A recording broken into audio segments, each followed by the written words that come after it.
Alors c'est un livret de prière qui nous propose de prier pendant 9 jours pour la journée des vocations. L'objectif de cette prière est de nous porter les uns les autres à travers les différentes vocations, que les personnes mariées, que les familles puissent porter les vocations sacerdotales, les vocations de la vie consacrée, et puis que tous nous consacrés, prêtres, prions pour ceux qui se posent la question de suivre le Christ d'une manière ou d'une autre. C'est dans le cadre de ma première communion que j'ai senti l'appel à la vie consacrée, donc à me donner totalement à Jésus, comme il s'est donné totalement à moi. Et donc la question de la vie consacrée a surgi à ce moment-là. Je me suis, tout au long de mon chemin, aussi posé la question du mariage, parce que c'est une très très belle vocation. Alors, on n'entre pas dans la vie consacrée par peur du mariage, mais par amour du mariage. Donc j'ai vraiment aimé cette vocation, mais j'ai compris que le Seigneur m'appelait à un don total de moi-même, aussi pour vivre une plus grande disponibilité pour ceux que le Seigneur me confierait dans la mission. Alors ce sont des questions plutôt en matière de bioéthique et en matière d'éthique de façon générale qui m'ont conduit à approfondir la théologie morale. Donc comment est-ce qu'on discerne les chemins de vie de tout un chacun à la lumière de la parole de Dieu. Et donc j'ai commencé un parcours théologique et c'est vraiment l'amour de la parole de Dieu qui m'a fait comprendre que mon métier d'infirmière s'accomplirait d'autant plus dans l'accompagnement des futurs prêtres, des consacrés, des personnes qui seraient après amenées à être à l'hôpital et dans d'autres lieux pour servir la vie que Dieu nous donne.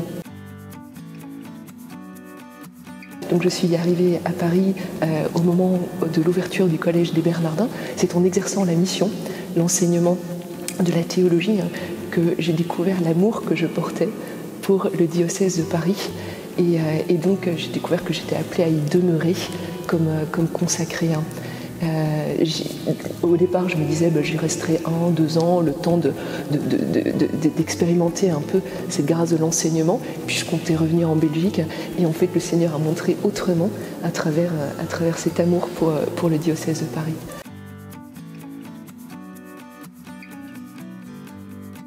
D'abord, un oui de fidélité quotidienne à la prière, à l'Eucharistie, et puis un désir de plus en plus grand de donner la vie. Je pense que le choix du métier d'infirmière s'inscrirait vraiment dans cette perspective.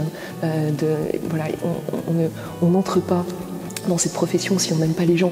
Et puis il y a le oui quotidien jusqu'à la consécration. Et puis au moment de la consécration, il y a un oui une fois pour toutes. On se donne entièrement au Christ pour servir l'Église. Et puis ce oui s'approfondit tout au long de la vie de cette Église, à travers ses joies, à travers ses épreuves. Là, on a été marqué par cette épreuve de l'incendie de Notre-Dame. Et j'ai découvert plus encore en profondeur la grâce de cette vocation qui est à la fois de compatir, je dirais, aux souffrances de cette Église diocésaine, mais aussi d'espérer, je dirais, à ce qu'elle soit de plus en plus belle et de plus en plus fidèle à l'appel du Christ et de plus en plus missionnaire. Je pense qu'il est une aide parce qu'il fait grandir dans la communion. Je pense que prier ensemble fait grandir la communion. Et je pense que la vocation, qu'elle soit sacerdotale, qu'elle soit un appel à la vie consacrée, même au mariage, est un appel à vivre d'une manière ou d'une autre cette vie de communion.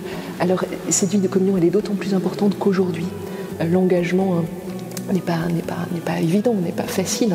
On voit bien que le monde ne nous y conduit pas immédiatement. Donc il est important d'être entouré parce que toute vocation naît au cœur de l'Église, au fond. Toute vocation naît à travers des témoignages que l'on a reçus, naît à travers l'appel d'autres personnes. Après, il y a une réponse infiniment personnelle, ça c'est sûr, mais qui, comme je le disais, s'inscrit vraiment dans la communion de l'Église et exprime cette communion de l'Église.